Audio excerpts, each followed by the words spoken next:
सद्गुरो पाहि मां श्रीगुरो पाहि मां गुरवे सर्वलोकानां भिषजे भवरोगिणां निधये सर्वविद्यानां श्रीदक्षिणामूर्तये नमः। गुरुर्ब्रह्मा गुरुर्विष्णुर्गुरुर्देवो महेश्वरः गुरुः साक्षात् परं ब्रह्म तस्मै श्रीगुरवे नमः। गजाननं भूतगणातिसेवितं कपित्तजम्बूफलसारभक्षितम् उमासुतं शोकविनाशकारणं नमामि विघ्नेश्वरपादपङ्कजं। सरस्वती नमस्तुभ्यं वरदे कामरूपिणि विद्यारम्भं करिष्यामि सिद्धिर्भवतु मे सदा। शिवं शिवकरं शान्तं शिवात्मानं शिवोत्तमं शिवमार्गप्रणेतारं प्रणतोऽस्मि सदा शिवम्। आयुर्देहि धनं देहि विद्यां देहि महेश्वरी अभीष्टमखिलं देवि देहि मे परमेश्वरी। सर्वमङ्गलमाङ्गल्ये शिवे सर्वार्थसाधके शरण्ये त्र्यम्बके गौरी नारायणि नमोऽस्तुते। शरणागतदीर्नाथपरित्राणपरायणे सर्वस्यात्तिहरे देवि नारायणि नमोऽस्तुते। रामाय रामभद्राय रामचन्द्राय वेदसे रघुनाथाय नाथाय सीतायाः पतये नमः। कृष्णाय वासुदेवाय देवकीनन्दनाय च नन्दगोपकुमाराय गोविन्दाय नमो नमः। शान्ताकारं भुजगशयनं पद्मनाभं सुरेशं विश्वाधारं गगनसदृशं मेघवर्णं शुभाङ्गं लक्ष्मीकान्तं कमलनयनं योगिहृद्यानगम्यं वन्दे विष्णुं भयहरं सर्वलोकैकनाथं। मेघश्यामं पीतकौसेयवासं श्रीवत्साङ्गं कौत्सुभोद्भासिताङ्गं पुण्यो बेतं पुण्डरीकायताक्षं विष्णुं वन्दे सर्वलोकैकनाथम्। मनोजवं मारुततुल्यवेगं जितेन्द्रियं बुद्धिमतां वरिष्ठं वातात्मजं वानरयूथमुख्यं श्रीरामदूतं शिरसा नमामि। शुद्धस्फटिकसङ्काशं शुद्धविद्याप्रदायकं शुद्धं पूर्णं चिदानन्दं सदाशिवमहं श्रये। शङ्कारूपेण मच्चित्तं पङ्कीकृतमभूद्यया किं करीयस्य सा माया शङ्कराचार्यमाध्ये। श्रुतिस्मृतिपुराणानाम् आलयं करुणालयं Namami भगवत्पादशङ्करं लोकशङ्करम्। I will chant this Kamalajatayidashtakam.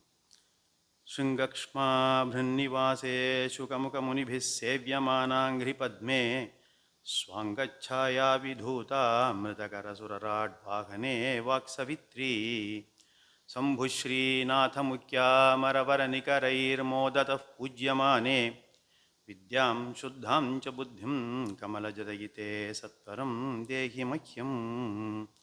कल्यादौ पार्वतीशप्रवरसुरगण प्रार्थितश्रौतवर्त्म प्राबल्यं नेतुकामो यतिवरवपुषा गत्ययां शृङ्गशैले।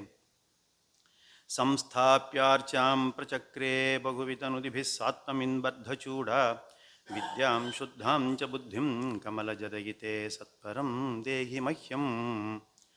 पापौघं ध्वंसयित्वा बहुजनिरचितं किं च पुण्यालिमारात् सम्पाद्यास्तिक्यबुद्धिं श्रुतिगुरुवचनेष्वाधरं भक्तिदार्ढ्यं। देवाचार्यद्विचाश्वित्वपि मनुनिवहेतावकीने नितान्तं विद्यां शुद्धां च बुद्धिं कमलजदयिते सत्वरं देहि मह्यम्। विद्यामुद्राक्षमालामृतघटविलसत्पाणिपातोजजाले विद्यादानप्रवीणे जडभदिरमुखेभ्योऽपि शीघ्रं न तेभ्यः। कामादीनान्तरान् मत्सहजरिपुवरान् देवि निर्मूल्य वेगात् विद्यां शुद्धां च बुद्धिं कमलजदयिते सत्वरं देहि मह्यम्।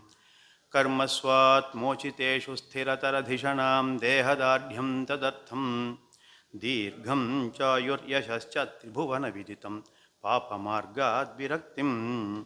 सत्सङ्गं सत्कथाया श्रवणमपि सदा देवि दत्त्वा कृपाब्धे विद्यां शुद्धां च बुद्धिं कमलजदयिते सत्वरं देहि मह्यम्। मातस्त्वत्पादपद्मं न विविधकुसुमैः पूजितं जातु भक्त्या गातुं नैवाहमीशे जटमतिरलसत्त्वद्गुणान् दिव्यपद्यैः। मूके सेवाविहीनेऽप्यनुपमकरुणामर्भकेऽम्बेव कृत्वा विद्यां शुद्धां च बुद्धिं कमलजदयिते सत्वरं देहि मह्यम् शान्त्याद्याः सम्पदो मे वितरशुभकरीर्नित्यतद्भिन्नबोधं वैराग्यं मोक्षवाञ्छामपि लघुकलय श्रीशिवा सेव्यमाने विद्यातीर्थादियोगिप्रवरकरसरोजातसम्पूजिताङ्ग्रे विद्यां शुद्धां च बुद्धिं कमलजदयिते सत्वरं देहि मह्यम् सच्चिद्रूपात्मनो मे श्रुतिमनननिधिध्यासनान्याशु मातः सम्पाद्य स्वान्तमेतद्रुचियुतमनिशं निर्विकल्पे समाधौ तुङ्गातीराङ्गराजद्वरगृहविलसच्चक्रराजासनस्थे विद्यां शुद्धां च बुद्धिं कमलजदयिते सत्वरं देहि मह्यम्.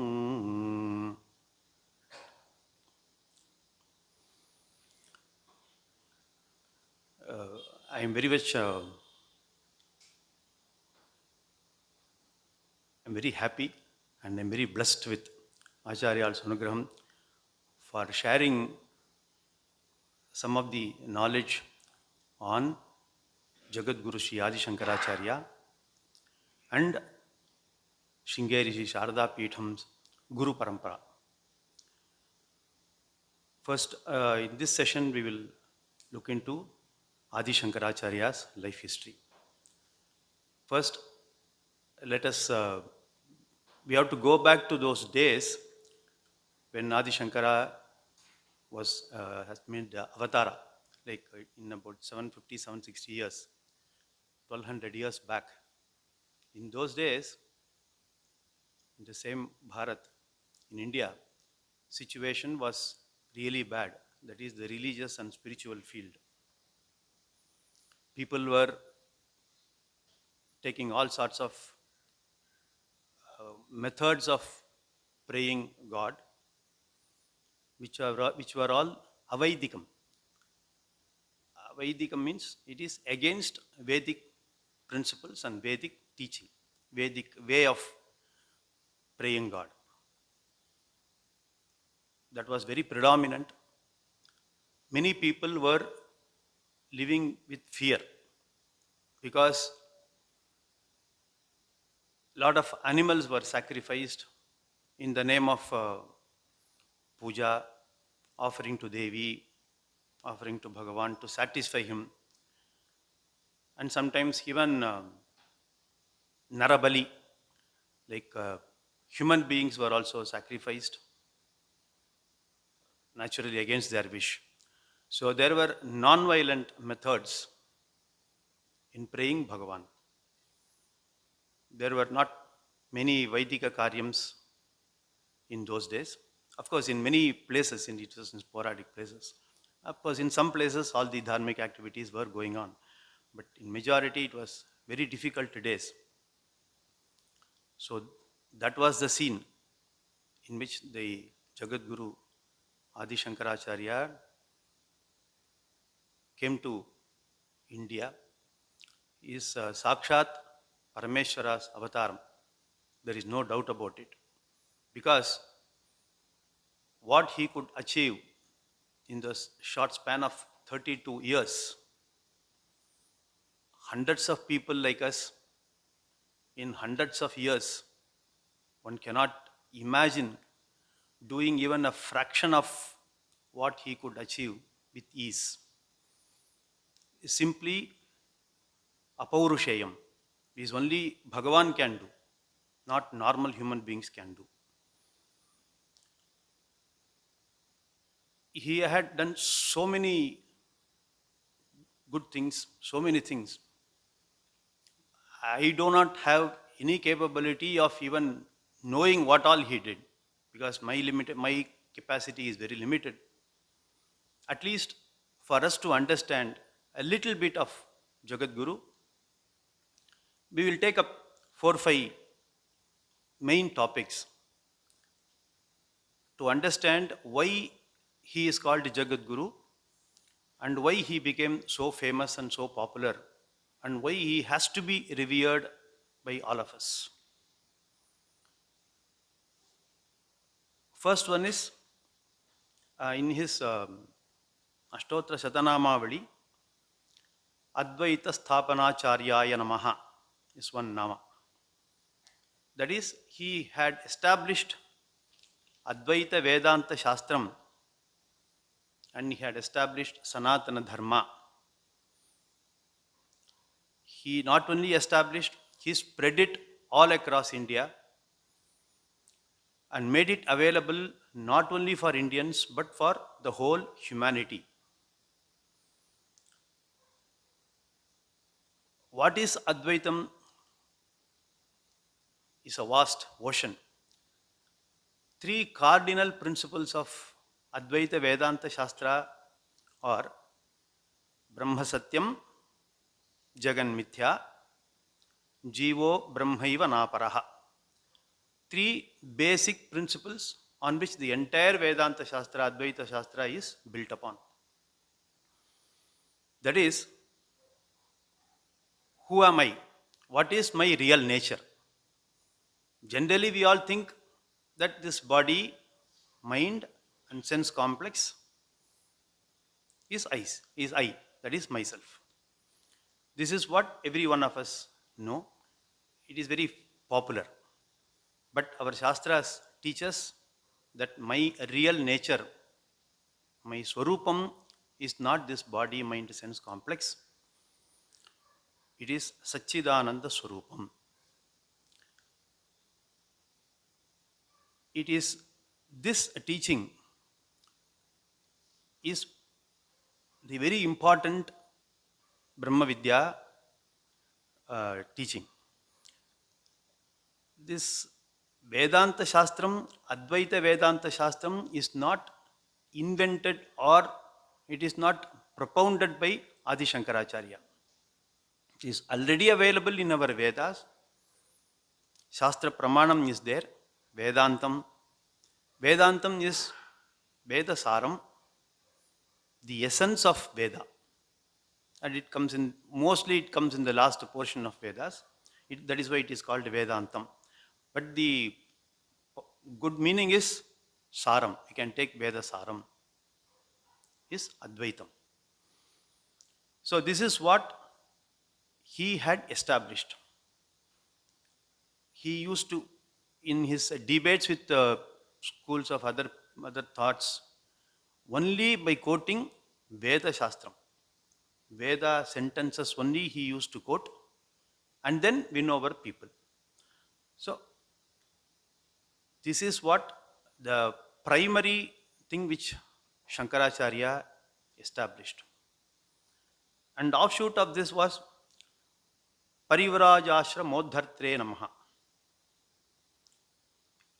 In those days, very, very few people opted for sannyas ashrama because they were satisfied, they were contented with karma kanda, upasana kanda.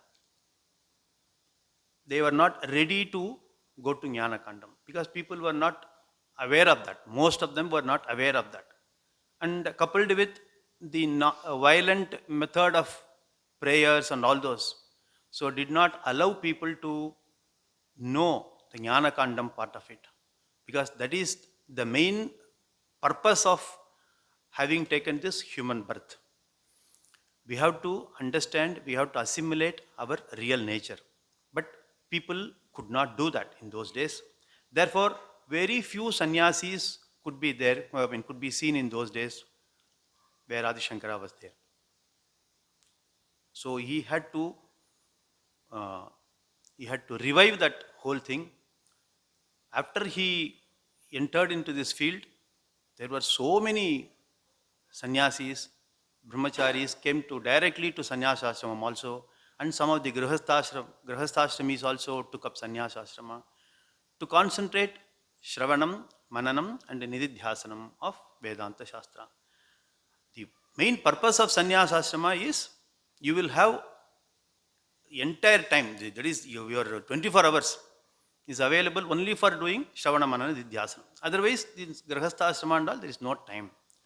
We have lot of other activities and all those. So that is why the sannyasa ashrama was important, was mentioned in our Shastram. But in those days, people were not ready, and Adi Shankaracharya only After his birth only, everything became popular and known.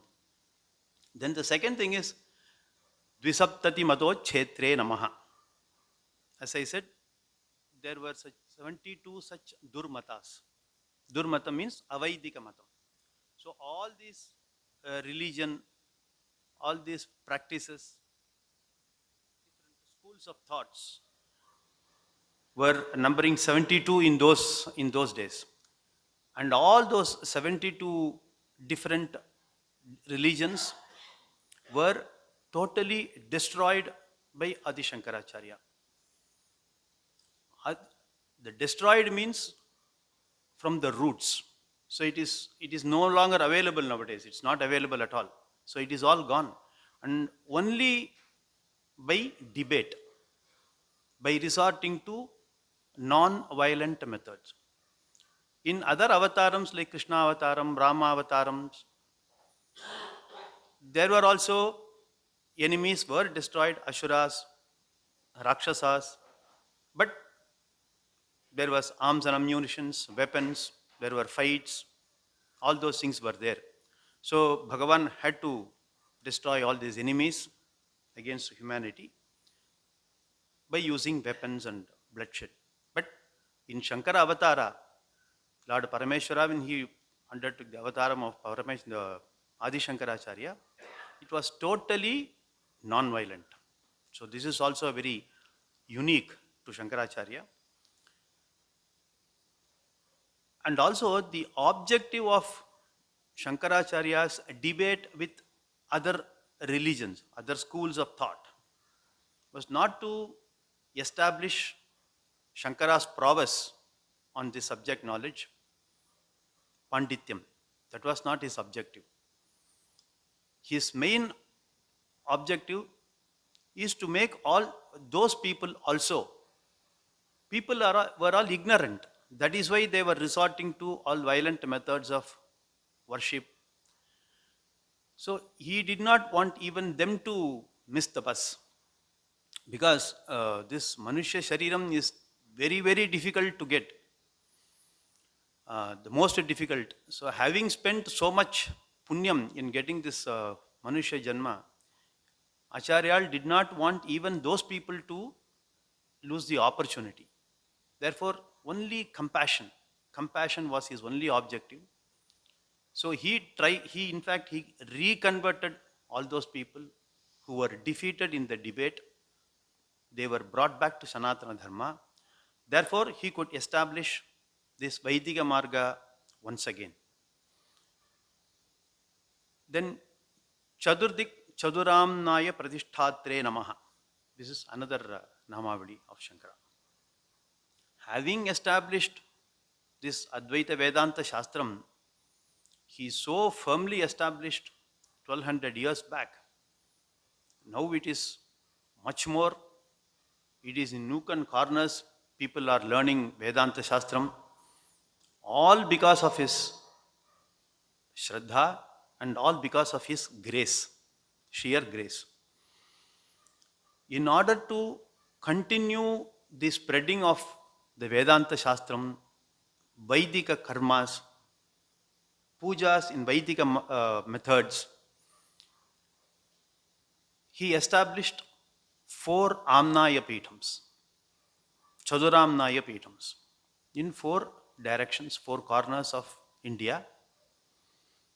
Eastern side Puri, western side Dwarka, northern side Badrinath, and southern side Shringeri. So these are the 4 directions in which he established Peethams, and disciples were chosen by him in order to continue the lineage. So that is why we call our Birudavali also Avichinna Parampara. So there is no breakage in this Guru Parampara. He ensured that. That is the quality of leadership of Shankara. He did not stop with his teaching and then he just left. No, he ensured that it continued, the teachings were available to people in all these years, in future also, until the human beings, human race will survive, this teaching will be available. That is what he established. And then Shanmata Sthapanacharya Namaha. He directed, he regulated the methods of prayers and deities of pujas into six. Ganapatyam, that is Vigneshwara, Kaumaram, Lord Muruha, then Saurya, Suryan, Saivam, Lord Parameshwara, then Vaishnavam, Mahavishnu, and Shaktam, Devi. So these six matams, deities, method of puja, he only established, and now people are all very happy to follow any of the Ishta Devata, because everyone will have different Ishta Devata. So they are all happy doing pujas and upasanas on their Ishta Devata. Ultimately, these pujas will do our Chitta Shuddhi, and then it will take us to the Jnana Margam and then Moksham. Today we are celebrating Vinayaka Chaturthi or Ramanavami or Krishnashtami. So many other festivals we celebrate with a lot of festivities, all because of Adi Shankaracharya's work.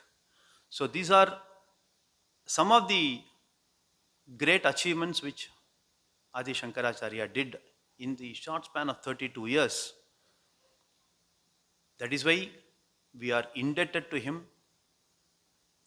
Throughout our life, we have to be indebted to him, and we have to pray with reverence. Equal amount of reverence should be given, like Krishna, Rama, like that much bhakti we should also give to Adi Shankaracharya also. Because but for him, we would not be able to do all these pujas in this method. There will be more of non-violence only. So these are some of the main topics which I thought of sharing with you, that made Adi Shankaracharya as a Jagat Guru, because his teaching is available to everybody, to all humanity. It's a human race, it is all available. So one of the disciples, when he asked Jagat Guru Chandrasekhara Bharati Mahaswamigal as to how you can be called as a Jagat Guru, because very few people will know about Shringeri Acharyas. Many people don't know. And only in India we are talking. There are people outside also. So naturally they would not be aware of this matha. So for that he replied what was his reply was, it is not that I need to reach everybody in the world, but the fact of the matter is, whomsoever, whichever nook and corner people are living, whatever the doubts they have in religious practices or spiritual knowledge, they can always approach us and we will clarify their doubts. In that way only the Jagat Guru is very much should be understood. So now in this session we will see the life history of Adi Shankaracharya, to the extent of which the time permits and to the extent of which I know about it. Okay. We have already seen the condition of India in religious field in the year 780s, precisely 788. That was the year in which he did his avataram. So a few years back, we can say that. So we have already seen how bad it was. So Narada Maharishi used to travel from place to place. He came to Bhuloka and he happened to see the sufferings of the humanity. People are all scared. People were afraid of, and lot of durmatams, lot of Avaidika way of treatment, Avaidika way of prayers. So he felt very bad. So he went and spoke to his father, Brahmaji. So both of them went to Lord Parameshwara. Then Parameshwara also said, yes, I also agree. So it is time for me to take avatara, so don't worry, you all go. So he chose the parents to take avatara. In God's own country, Kerala, small village, Kalati, where Purna Nati is flowing, there lived lot of Nambutiri Brahmanas who are all very, very well versed in Karma Kandam, Nitya Karma, Naimittika Karma. They were doing, many families were doing. And one such family is uh, Shivaguru family. He is a Brahmana. He is a son of a well-known Pandit, Vidyati Raja. In those days, these people were called Vidyati Raja, who was a great scholar. So Shivaguru had studied, it's about, it seems, 18 different Shastras, 4 Vedas, 4 Upavedas, Vedangam 6, and Upangam 4. So 18 such Shastras, he was an expert. He was doing a lot of yagas, all Vaidika way of life. Because the whole life is, like our Sanatana Dharmic life is prayerful life. Right from morning to up to going to bed, it's all prayers only. So that is how he was living. He got married to Aryamba, daughter of Mahi Pandit of Trishur. Both these couples, they were very, very religious, very ardent devotees of Lord Maheshwara, Parameshwara. They were blessed with all material wealth. He was very rich, like a lot of cows, land, money, everything was there. So they were happy and they were doing their karma anushtanam very religiously, without any exception. Then they realized that they need one son, children, to take forward the karma anushthanams which they were doing, all dharmika activities, because it should not stop with people, it has to be passed on to the generations. Unfortunately, they did not have progeny, so both of them decided to undertake upavasa, and their Ishtadevata was Vadakanathar, Vrishachaleshwara in Trishur. So they went to that temple, they did lot of pujas, he did lot of homa, everything he did. Upavasa, they did not go to sleep for many days. So a lot of anushtanams they were doing. So Lord Parameshwara was very happy. Then he appeared in Shivaguru's dream one day. He asked Shivaguru, I am very happy with your tapas. So what do you want? As if he doesn't know. Lord knows everything, but then he asked Shivaguru in his dream. So Shivaguru said, I have all the wealth, so you have bestowed with me all the wealth. I cannot ask for more, but I don't have children. So I want children. Okay, I will give you children, but I will give you options also. You have to choose. See how lucky Shivaguru is. Bhagavan is there in front of him, of course in his dream, and then he is giving options also. One is he has to choose many children who will not be intelligent, who will be dull-headed, but they will live for a long time. Or one child who will be very, very intelligent, but with short span of life. Which one you want to choose? Shivaguru, the clarity of thinking, even in the dream, he did not wait for a moment. He immediately asked for the second option, that is a son with short span of life, but intelligent son. So they gave more importance to education and values. That is more important.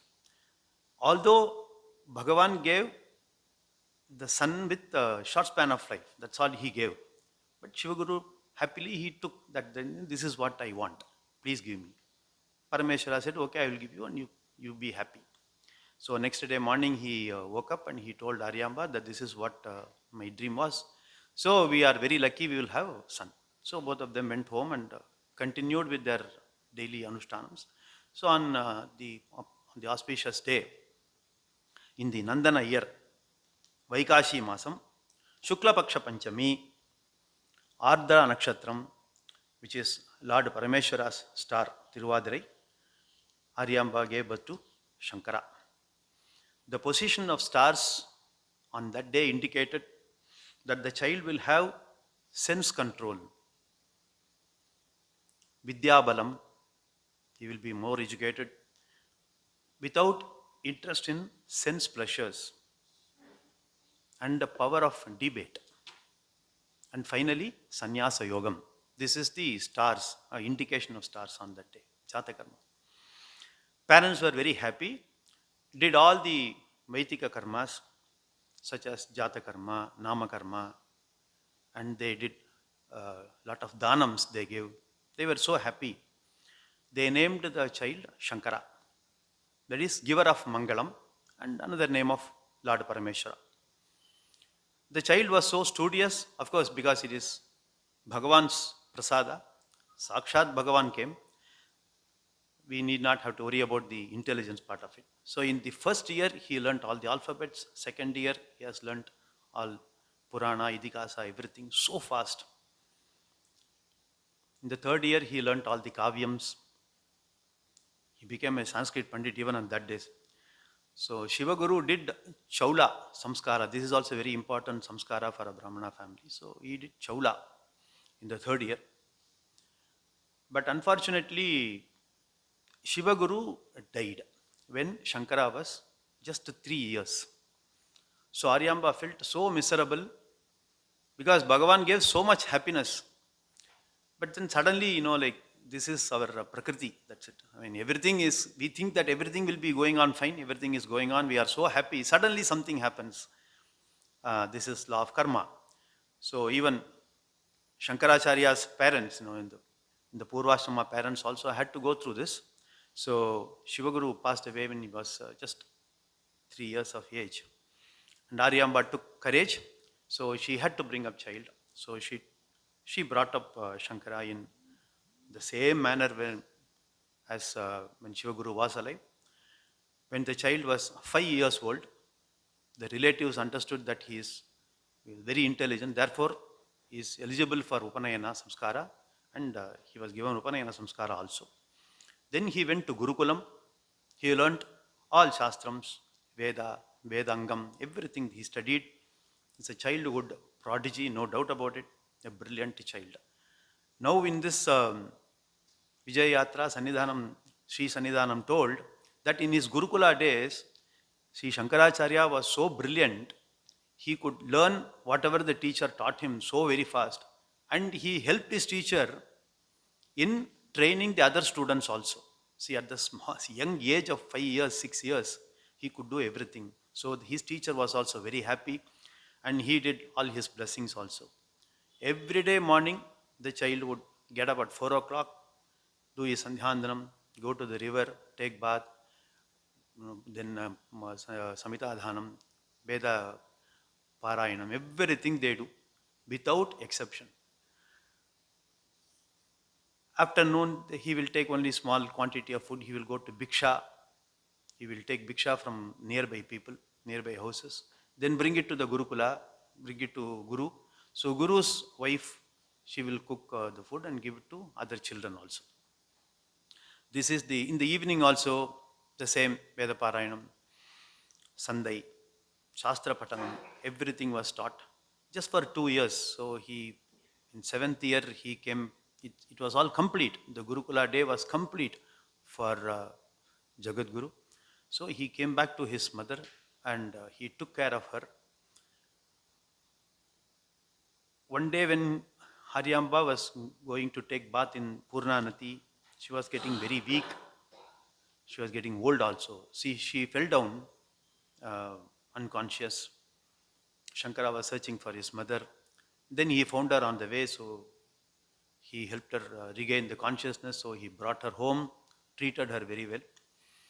And then he realized, because the distance between his home and Purna river is a bit more for mother to travel, to walk up and down, he prayed the river, Annapurna Devi, Purna Devi, to come nearby his house so that his mother could take bath without much of problem. Immediately river agreed for Shankara's prayers, and she changed her course and she came near Shankara house backyard. So that from that day onwards, Aryamba need not have to walk long distance for taking bath.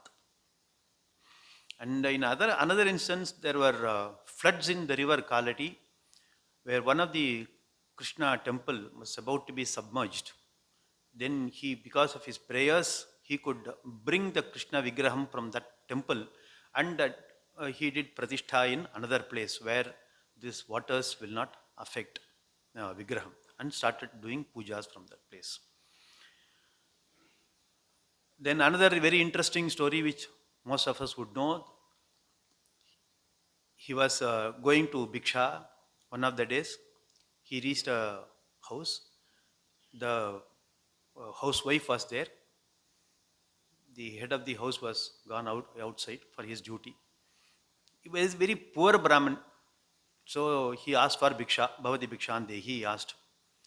The custom is whatever they have to give. So the lady of the house also searched, because the poverty, he could not find anything to give to that small boy. He felt so bad. She felt very, very bad. She was crying. What to do? Because the Brahma Tejas is there in this boy. She had to offer. She wanted to offer, but nothing was there. And she's a mother. So, luckily she found one small dry amla, nellikani. So it was very dry, and so she offered it to Shankara and said, "Oh boy, only this much I could offer. Please accept this. I am very sorry that I could not offer you more."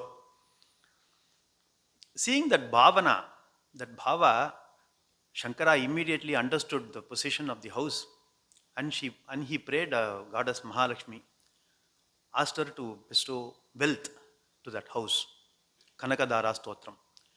He immediately at that particular moment, he sang. It seems Devi was hesitant. Immediately she did not give. Devi was hesitant a bit. So he told Shankara, see, I would have given immediately, but in the Purva Janma, these people were not giving money to people. They were very miserly. So how can I give them? I wanted to give because you are asking, but they don't deserve. What should I do? For that, Shankara told, she offered that dry nellikai to me now, in this Janma. They may not have done anything in the past Janma. I don't worry about that. But now she offered me. Can't you help them for this offer which was made to me? With this statement, Mahalakshmi was very pleased. Immediately she showed all the wealth on that house. And it seems even today that house is very well maintained. They have named some after this wealth story only. They are still maintaining that house. It's only out of compassion Shankara argued with Lakshmi. Why should she give blessings to him? This is one incident. Then, hearing about the glory of young Shankara, the Kerala king in those days, Rajyamanda Rajashekhara, he sent his servants to his house, requested him to come to the palace and accept all the offerings. Shankara politely refused, saying that he is not interested in coming to palace and etc. So Raja realized his mistake. He himself came with all the offerings and all. He offered everything to Shankara. And also he said he had written 3 dramas, natakams, which he submitted to Shankara. Shankara said, okay, he blessed with the king, and he said, you go back. So the king went very happy. In the later days, when Shankara came back to Kalati and asked that king, when he was about 25, 26 years. So he was asking the king, then king said, the dramas which I submitted to you got lost because there was some fire, it was burnt. So I could not do anything with that. So the Shankara was asking him, are you able to show the drama? How was the work? Are you continuing with your works and all those? Then he told that unfortunately all these dramas which I submitted to you for blessings, they all got burnt. What to do? I don't remember. So Shankara read only once, it seems. So from his memory, he recalled all the dramas, he wrote, and then he gave it to this Raja. So Raja was very happy, and he once again, uh, Sashtanga Namaskaram he did to Shankara. This was the later story. Then Shankara was turning 8 years old. So he realized that he had to take up the next step in his life. This is not what he wanted. So the avatar, the purpose has to be solved. So he wanted to take up sannyasa ashrama and go. He, he hinted his mother, but as usual, mother will not accept. And furthermore, he was only one child. That was brilliant child. So how Aryamba could part with him. So she said, no, I will not give you permission. So he was waiting for the right moment. So one day when both child and mother went for taking bath in Purna Nadi, there was one crocodile. It took Shankara by his leg, and he refused to leave. So he was also fighting. No, nothing happened. So he was suffering. Then he asked his mother, can you give permission to take sannyasa ashrama for me? The moment you give permission, this crocodile will leave. I know. The relatives on the banks, one by one, they all left because they realized that nothing could happen now. They could not do anything. So time was getting late. So they just left. So only Aryamba was left there. So she realized that unless she gives permission, he will not be safe. So with heavy heart, she said, okay, you go for sannyasa. I will give you with full heart. I will give you permission. So he tells her, you tell aloud, so that the crocodile will listen. Then she tells, because everybody should listen to that. It should not be a secret. Then she told, I will give you permission so you can take up sannyasa. Then immediately the crocodile left. So he came back. Nothing happened. Nothing was there. So because it was all destined, because Parameshwara decided to take avataram, so all those other people also had to cooperate with him. So there was a Gandharva there. So he, because of his Shapam, he took up this crocodile. Then he went, he took up the normal Rupam. So he also blessed Shankara. He said, I am free, you are also free. So he left. Then Shankara came back home, came back to his mother. He did Sashtanga Namaskara to her. And then he said, I will go. Then this Aryamba did not expect. She thought that, okay, after this crocodile leaves, she can take his mother back home. Nothing happened. So he was very clear in his objective. So he said, nothing doing, because you have given me permission, now I will go on my way. Then he called his relatives. See how responsible he was. He was just 8 years old. He called his relatives and told that I am going to take up sannyasa ashrama, but my mother is there. My father has left a lot of wealth. So you have to take care of her in the future. And he also told his mother not to worry for anything. You have to be prayerful to Bhagavan. And when she asked him, what should I do in my last days? Who will do my last rites? Who is there for me? Nobody is there. So he told, don't worry about it. I will come. You think about me, I will be there. So he gave promise to her. Then the relative said, okay, we will take care of her, so you leave. So all with that responsibility done only, he went. So one Parivrajaka sannyasi, he was traveling here and there. So he came to Shankara. Then he met that boy. So he told him, your guru is waiting in Narmada Tiram. Narmada, so in Madhya Pradesh, you go. See, that is how he also got the hint. Because there must be some connect. No? So then he left. Now he knows where his guru is, so he is going. This once again shows, although Parameshwara took avatara as Shankara, he also had to seek the blessings of his guru for jnana. So he undertakes the long journey, tedious journey. 1200 years back, you imagine how difficult it would have been. Now, it is within a fraction of a second, people book in airlines and then we all fly. No, there is no way. So he had to travel. So he walked all the way for months together. He reached Narmada Thiram, where in Omkara cave he found his guru. There is a Brahmavidya Guru Parampara Stotram in our Shastra. Sadashiva Samarambham Shankaracharya Madhyamam Asmadacharya Paryantam Vande Guru Paramparam. So Sadashiva is the Adi Guru, Dakshinamurti, Parameshwara. From him it went to Mahavishnu, then Brahmaji. From there the Jnanam went to Rishi Parampara and then to Acharya Parampara. Narayanam Patmabhuvam Vasishtam Shaktim cha Tatputra Parasharam cha Vyasam Shukam Gaudapadam Mahantam Govinda Yogendra Matasya Sishyam. So there is another slokam is there which explains the Guru Parampara, how it came down from Narayana, Adi Shankara, from Parameshwara to Narayana to Brahmaji, Chaturmukha Brahmaji. From there, Vasishtar, Shakti, all these are rishis, but father, son, Rishi Paramparai. Then Parasharar, his son Vyasar, his son Shukar. So these are all Rishi Parampara. From that onwards, it starts with Gaudapada. Gaudapada was the Acharya, not a Rishi, but Acharya.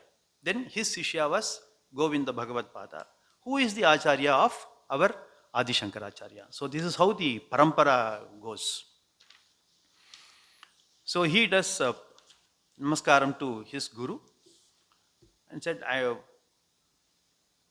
then guru asked him, who are you? Shankara being 8 years old, he was taking so much of pain. He took a lot of pains to reach Guru's Sannidhanam. So the guru asked, who are you? From where you are coming? Why did you come to me? Who are you? Then Shankara's introduction was 10 slokas.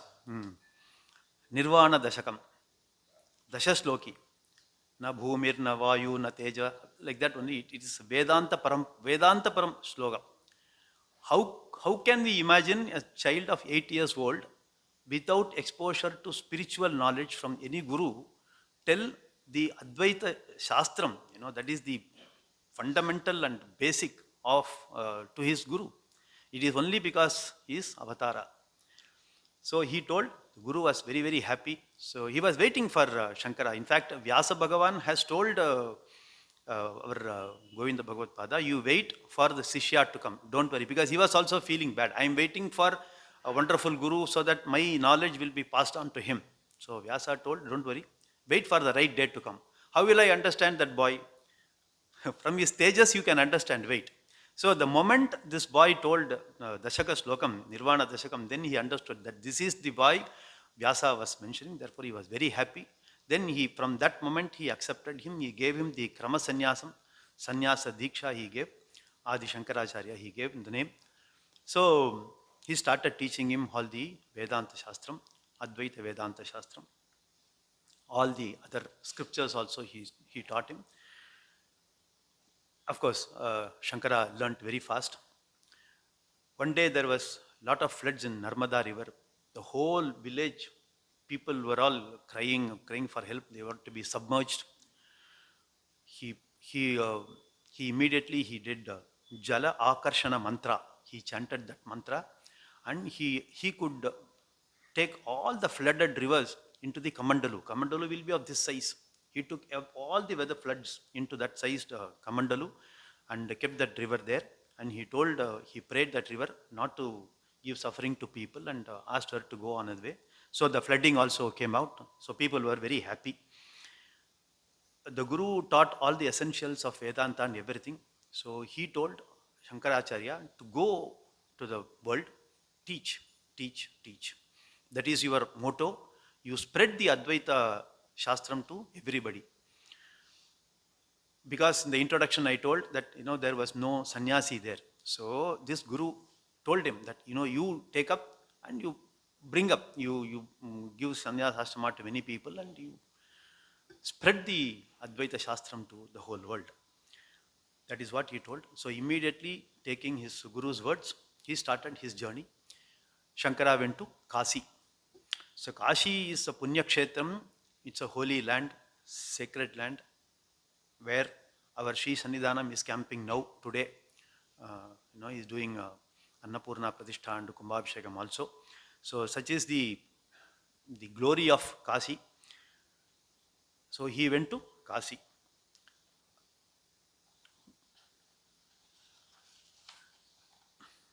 Uh, Also, there is one small point here. Our land, our India is protected in the northernmost is Lord Parameshwara, Mount Kailasa is there. Kailasa Bhagavan is there. South, Ramanatha Swami, Rameswaram.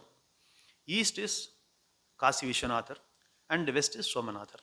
All these deities are protecting India even today. This is our belief. So in Kashi Mahanagaram, what he did was he started teaching Vedanta Shastram to all the people. So attracted by his tejas, attracted by his teaching, clarity of thinking, many people were attracted. So many of them became his disciples. His life motto was only to teach, nothing else. He did not waste any moment of time. First, he wrote Bhashyam. Bhashyam is that is explanation, commentary on Vishnu Sahasranamam. And then Sanat Sujatiyam, which was taught by Sanat Sujatiya to Dhritarashtra during Mahabharata days. So for that he wrote commentary. Then he wrote commentary on Bhagavad Gita. Then he wrote commentary on Lalita Sahasranamam. These are all very, very famous bhashyams of Sri Shankaracharya. There are about 125 Upanishads are there. Among these 125, he took 10 Upanishads and he wrote bhashyam, detailed bhashyam on these 10 Upanishads. So these Upanishads are Vedantam, Vedas, Upanishads and Brahma Sutra bhashyam. This is on top of everything he wrote bhashyam on Brahma Sutra. Upanishad, Brahma Sutram and Gita. These three are called Prasthana Trayam. He wrote bhashyam on all these three. Apart from that, he wrote granthas on Vaidika, that is Vedanta Shastram, essence of Vedanta. Because in order to read and understand this bhashyam, one needs to be an expert in Mimamsa Shastra, Vyakarana Shastra, Nyaya Shastra, Sanskritam, basically. He realized that most of us are not capable of understanding these bhashyams. So, out of sheer compassion, he wrote lot of books on essence of Vedanta. For example, Atma Bodha, Tattva Bodha, Upadesha Sahasri, Prashnotra Ratnamala, so many sadhana panchakam, small, big, lot of granthams he wrote.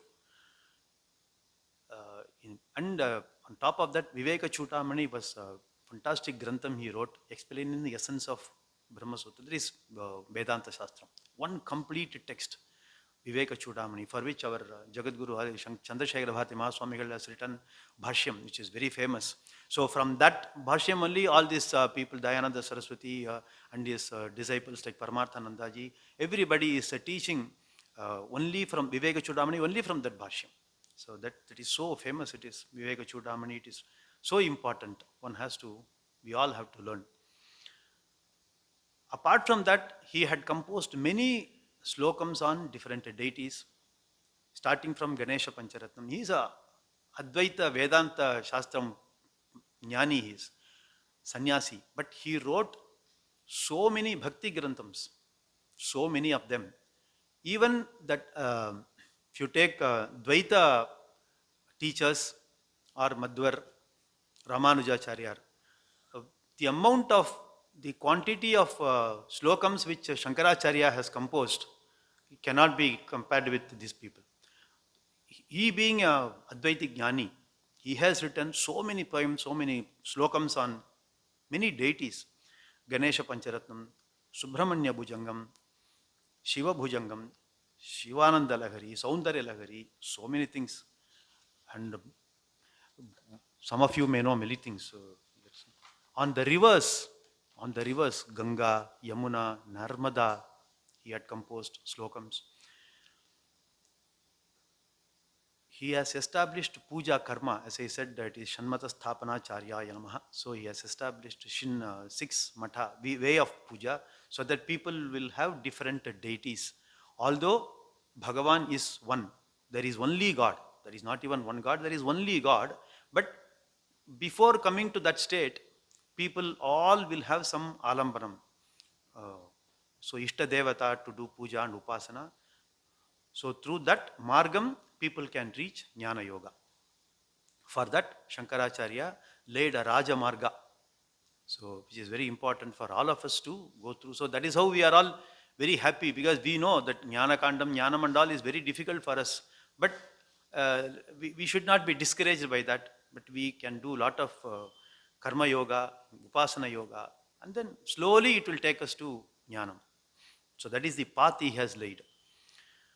Some of the important events that happened in Kashi, I'll just go through it. Manisha Panchakam. One day he saw one person, Chandala, along with 4 dogs. He was on the way. He obstructed Shankara from going. So Shankara didn't know what to do. He told Chandala, you please give me some way, you please move. So for that, Chandala told, whom do you want to move? Whom are you asking to move? This jiva, this physical body, or Satyam, Jnanam, Satyam, Brahman? What do you want me to? It's so highest philosophy he is talking, Vedanta. So Shankara was spellbound. He didn't know. So he realized that he cannot be an ordinary Chandala. So who are you? He said. Then Parameshwara took compassionate ground. He showed him that this is my real Swarupa. I wanted to tell you what is it. Therefore, I came in this Rupa. And the 4 dogs represent 4 Vedas. That's what they say. So this is the Manisha Panchakam is the highest level of Vedanta, which is advisable for the senior students of Vedanta Shastra to read. Because the moment we read and we feel, we understand, there will be a lot of confusions. So we have to be very careful. It's a very high level of Vedanta. Then he was going along the Ganges river, on the banks of river, one old man about 80 years old. He was doing Manapadam of Grantham, this grammar, Dukrangarane. This grammar point he was trying to Manapadam. So Adi Shankara he took pity on him. At this age, this is not what he had to study and spend his time. This is the age where people should be praying Bhagavan. So for that he composed 12 slokams. Dwadasa Mancharika, or Bhajagovindam, or Moga Mudgaraha we say. And then subsequently his disciples also wrote a lot of slokams in the same meter. All of them put together we call it Bhajagovindam. But Shankaracharya composed only 12 slokas on that day, to explain people the importance of Ishvara Bhakti. For all of us, this is a lesson to learn from this Bhajagovindam. Ishvara Bhakti is very, very important. Without Bhakti, Jnanam, it will not come. So this fundamental lesson people should understand. And then he met one student, one student came to him. He said, I am from South India, Chola kingdom. So I am very interested in learning Vedanta Shastram. So he approached Shankaracharya and prostrated before him. So Shankara was very pleased with his approach. And he asked him his details. He took him as his Shishya. So he was teaching along with other Sishyas to him, this person also. His name is Sanandanar. So he was teaching him also. Everybody was, so Sanandana took lot of interest in learning, but at the same time he took very interest in cleaning Guru's clothes and everything. He took very, very care, utmost care. One day on the other side of river Ganges, Sanandana was cleaning Guru's clothes. So Guru just called him, Sanandana, come, it is time for us to start the class. So he realized that his master is calling him. So immediately he started walking across Ganges. across Ganges. It is fully flooded Ganges. So he walked. There were only lotus flowers in his feet. It was acting as a bridge or pillars.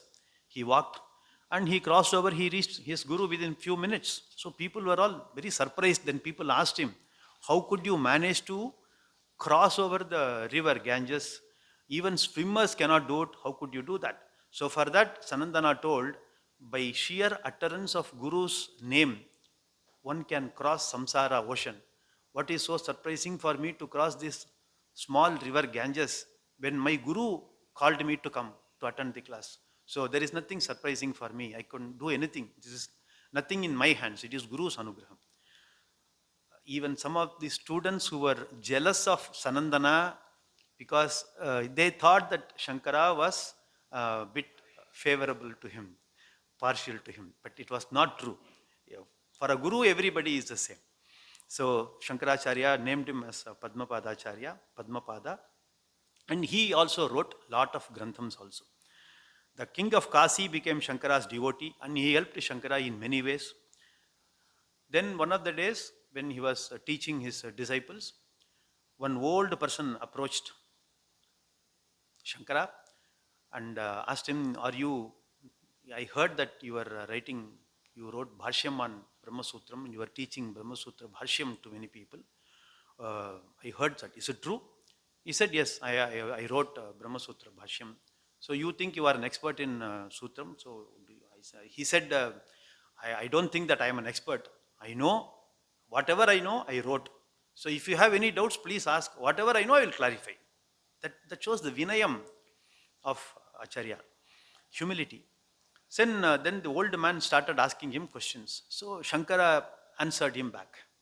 This argument or question and answer session went on for days together. No respite.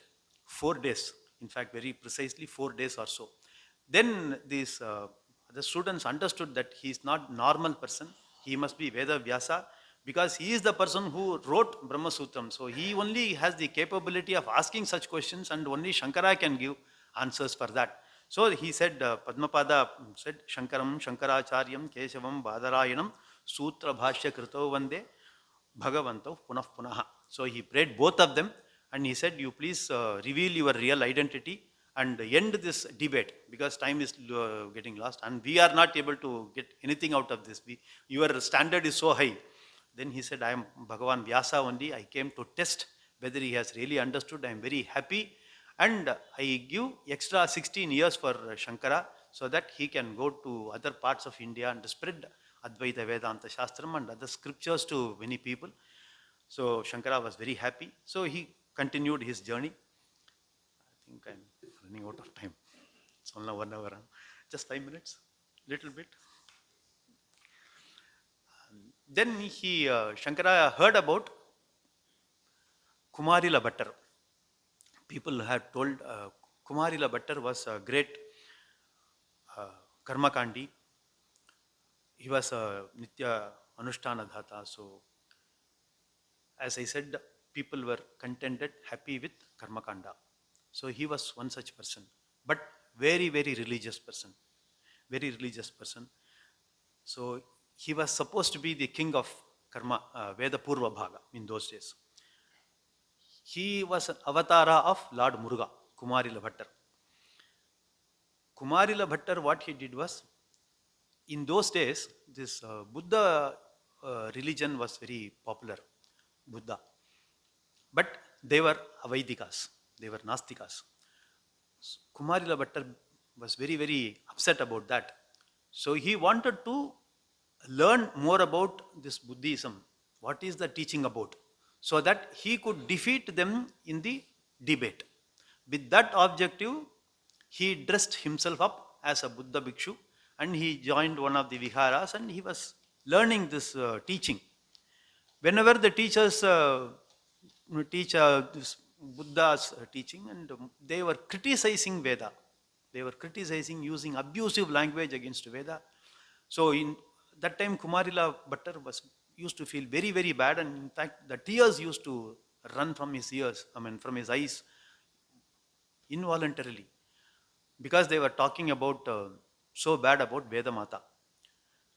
It happened in for some days it is happening. Then some of the other bhikshus realized that he cannot be a Buddha bhikshu. He has to be a Brahmana in the guise of Buddha bhikshu. Was an impostor. Therefore, they caught hold of him. They take him to the people and they said, "This is not acceptable. It has to be. You have to be punished." So Kumarila was ready. Okay, whatever the punishment you give, I am ready to take. Yeah, are you ready to take the same punishment? We will get into the argument whether it is Vedam is better or your side is better. They say that okay, and all those. There will be debates. Kumarila Bhattar would establish his side of Vedam. They were not ready to accept the defeat.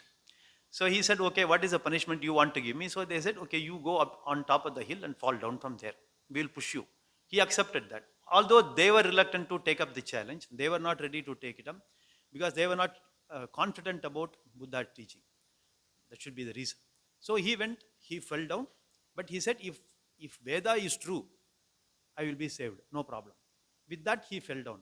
It seems he lost one eye because there was a small doubt in his statement. If Veda is true, I will be saved. So only for that doubt, people say that he lost his one eye. But otherwise, he escaped unscathed. There was not even a scratch. Then Buddha bhikshus were very, very surprised how it is possible for him. Then he said, only Veda is pramanam. You have to accept. This is one test which you gave. I proved it. Then they said, no, one more test. What is other test? They brought one pot, sealed pot. What is inside? Both sides have to guess. One side Buddha Bhikshu, one side Kumarila Bhattar. Kumarila Bhattar said, Buddha Bhikshu said, this is, both of them wanted one day time. So they came back for the next day. And then this Buddha Bhikshu said, it is snake, sarpam is inside. Kumarila Bhatta said, it is Ananta Shayana, Narayana is there on the snake. So they opened, they saw only Ananta Shayana, Bhagavan is there, Narayana. So once again, it was proved that Kumarila Bhatta won the competition, but they were not ready to accept. But that was the days, some of the people were not ready to accept the conditions of the debate, some of them. But Shankaracharya argued with all those people, entered into debates, but most of them accepted the, the truth in Shankaracharya's statement and they were reconverted back to Sanatana Dharmic. But these Buddha bhikshus could not accept.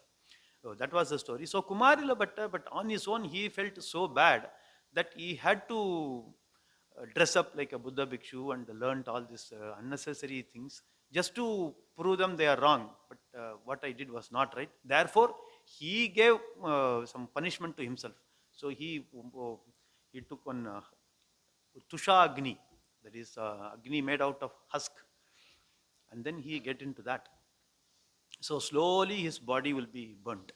So that was the treatment which he opted for, this particular thing which he did.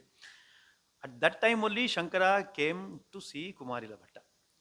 But half the body is already gone. But Kumarila Bhatta was so patient and he told Shankara, please tell what is your side. So Shankara told about Advaita Vedanta philosophy and Kumarila Bhatta was very happy. Although he was Karma Kandi, although he was Purva Mimamsaka only, but he said, what you are saying is true, I fully accept. But I am not in a position to spread the message. Therefore, you have to go and meet Sureshwaracharya, that is Vishwarupa Mandana Mishra in Mahishmati town. He and his wife, Ubhaya Bharati, are there. He is my Sishya. So you go and convince him.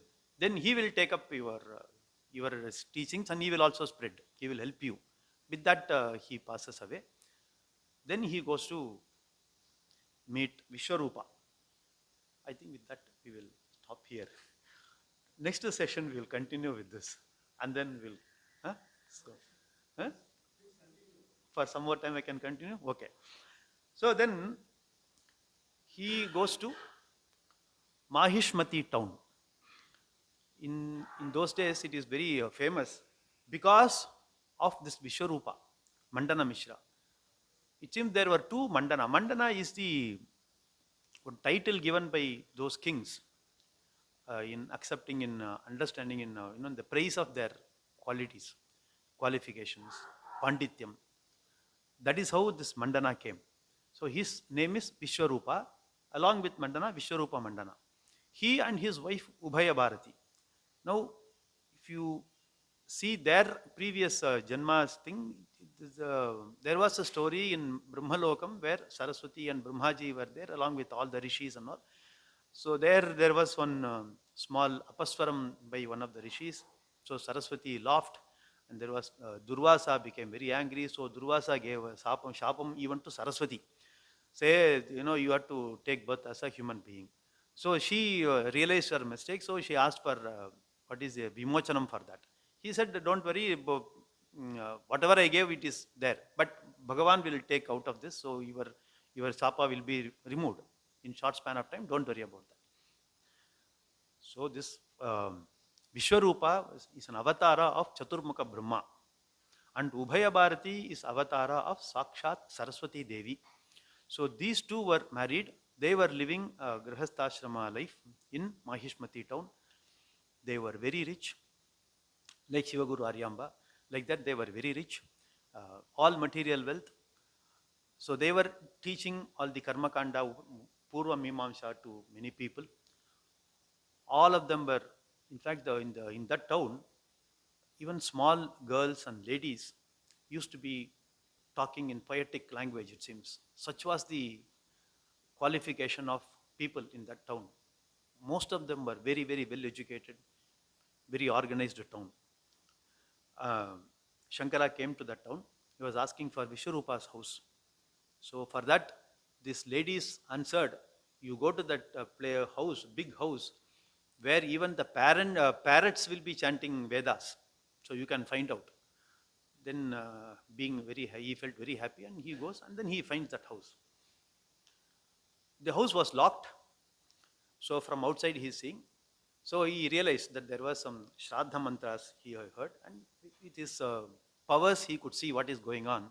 So he, with his Siddha, he entered Siddha Shakti. So, like this, all these jnanis have got all these Shaktis, but they will not show it to people. Unnecessarily, they will not use it. But where required, they will use it. So people will not even know that they are Siddha Purushas. They are all bestowed with Siddhi, not because they want that. Because they are jnanis, Bhagavan gives them. That's it. So he goes inside the house, locked house, he goes inside. From top he entered. So this Vishwarupa was doing Shraddham for his father. He did not take note of that. He was doing it. Then there were Brahmanas. One was Vyasa and another one was Jaimini. They were sitting and they were doing the Shraddha karmas. Then he realized that there is a person outsider was there. So then he asked, who are you? Why did you come at this point of time? Then he answered, I am a sannyasi, I came from outside and all. Then this argument lasted for some moments, some minutes. Then he said, this is not the right time because I am doing Shraddha. And did you not see the doors locked? Is this in your culture to come enter the locked up house? He asked. Then he said, why are you keeping your house locked? I am a sannyasi, you have to give me bhiksha, it is your duty. Why should you lock the house and door? You should be kept open. Why are you scared? Are you scared of doing your duty? See, this is how the argument goes. This is a very interesting argument where Shankaracharya taught how a debate should be. So if you go into that argument, we will understand what are the qualities of a good debater. So he debates very well. So then he tells that I am coming from on the advice of Kumarila Bhatta. He wanted me to meet you. Oh, the moment Vishwarupa heard Kumarila Bhatta's name, he said, okay, I am very sorry for what happened. I am ready for welcoming you. Now you please have Viksha here. He said, I have not come here for eating Bhiksha food. I came here for Vada Bhiksha. Are you ready for that? So he said, this is not the time. We will start the Vadam from tomorrow, next day, because I will complete the Shraddham and complete. So he went home. So next day the Vadam starts as to whether karma or jnanam. The Shankaracharya says jnanam is supreme. He says karma is supreme. So both sides argument starts. Both of them are highly learned scholars in their fields. Who will be the judge? So only Sakshat Saraswati Devi was appointed as judge by Chaturmukha Brahmaji and Shankaracharya, Parameshwara. See the scene we have to imagine. Parameshwara in Shankara's form and Brahmaji in Vishwarupa's form. So both of them are arguing. Then they requested Sakshat Parameshwari Saraswati Devi to be the judge. She also agreed. Then the argument goes on for days. So she also takes one small she said, okay, I will put garlands for both of you, fresh garlands. When whomsoever it becomes body poet, it is become old, I will declare you as defeated. So the argument goes for 21 days, it seems. Then on the final day, penultimate date, Vishwarupa's garland becomes dull. Saraswati Devi saw that. So then they said, both of you come for Bhiksha. That means what? He is a Grihastha. She cannot call him to Vishwarupa to call for Bhiksha. So that is an indication that Vishwarupa was defeated. Therefore, he had to take up the ashrama of the winner. The winner is Shankaracharya. So he is a sannyasi. So that is the condition in those days. So whomsoever wins, the other person has to take up his line of action. So he has to come to this side. So Vishwarupa also felt very happy and he did Sashtanga Namaskara and accepted his defeat, and he says that I will become your disciple. You please take me as your student and start teaching me. So that is the story of Mandana Mishra Vishwarupa, who later becomes Sureshwaracharya, who is appointed as the first Acharya of Shringeri Sharada Peetham. So with this small introduction to Shringeri Sharada Peetham, I think I will end up this session. Wherever I left, we will continue in the next session. So, Shri Gurubhyo Namaha. Shruti Smriti Purananam Alayam Karunalayam Namami Bhagavad Patam Shankaram Loka Shankaram. Hari Om.